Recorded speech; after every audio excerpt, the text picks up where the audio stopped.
So let's talk about if Duelist Alliance was good for the game or bad. So, if you guys don't know, Duelist Alliance gave us Shadal's, Battery Man, the good version, Yang Zings, and, oh yeah, Stella Knights. So, if you guys don't know, if you primarily invested in the set, pulling Shadal stuff was a lot harder than most people anticipated it to be, which was kind of sad. Now, into the competitive sense. Shadal's very good. Unfortunately, quite a few players are predicting the deck to be Tier 2, which is absolutely shocking. I've said it before, I'm going to say it again, the deck does kind of suffer from Noble Knight Syndrome, which is the fact that if you lose your normal summon, your deck is going to struggle, unless you have your 3 copies of Fusion. Now, this is actually pretty unique, because the deck is essentially what Noble Knights should be. But, you know, you have your normal summon, which you'll probably set to generate some kind of advantage, or Mathematician. Something along those ways. If you lose that, you're going to struggle unless, once again, you have Fusion. Fusion allows you to combo wombo, essentially, even though a lot of players have this misconception that it is an autopilot deck.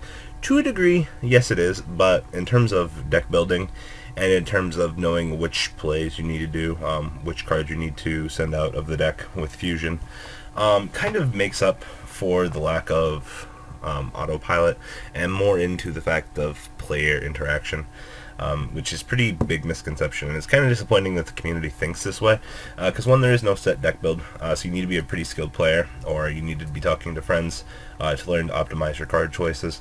Definitely need to be considering card interactions like artifacts, and you also should know that it's very, very, very difficult to make a Shadal miss timing, which is nearly impossible. I'm only saying it's nearly impossible because I can't think of a real scenario where you can kind of make the mistiming, because they kind of just break game mechanics like that. And if you're a DN admin, you probably should learn to do this, because, yeah, someone ruled that Shadal's mistiming, and we were all like, what? So, anyway, though, moving along, Shadal's, I'm still forecasting them to be one of the Tier 1 decks with Yugioh, Mermails, Lightsworn. I mean, they kind of just fit right into the equation. See, just fit right in. Then there's Yang Zings. I'm being really harsh with this deck. I'm still going to continue to be. You're playing Floater the deck. Any cards in the game that forcibly make it to where you can't inherently summon more than one monster per turn, Winda, Vanity's Emptiness, Solemn Warning, your deck is going to struggle. I mean, yes, it's cool that you can play Skill Drain and things like that, but every Yang Zing player needs to understand that your deck loses to heavy back row. Deep Prison just wrecks your day. I mean, yes, it's cool that you are the best synchro deck in the game. That's cool, and I understand that. But the problem is that if a good player does not allow you to summon more than one monster and keeps tempo with you off of your board, you're going to struggle and lose. And it's really sad to say that, because I do like Yang Zings as a deck.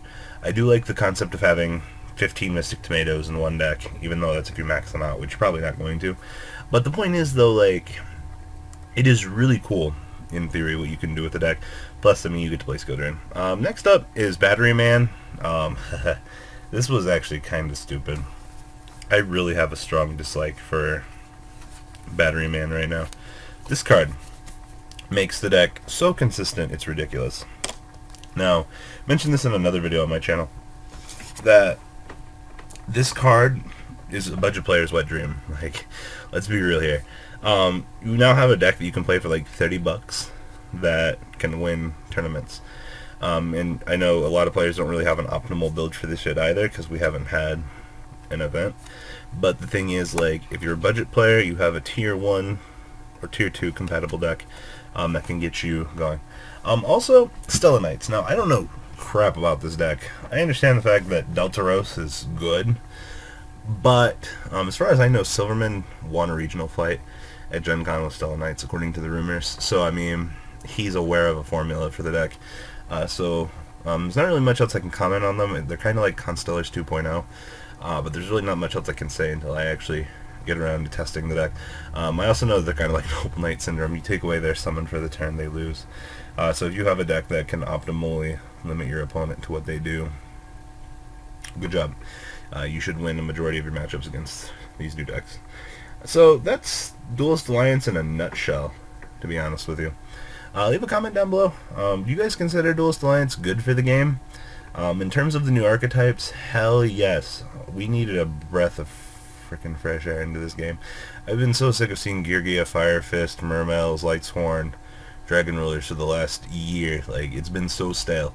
It's just nice to see new mechanics rolling into the game, especially, you know, competing with the current top tier decks, making things fresh. So, alright guys, what do you think?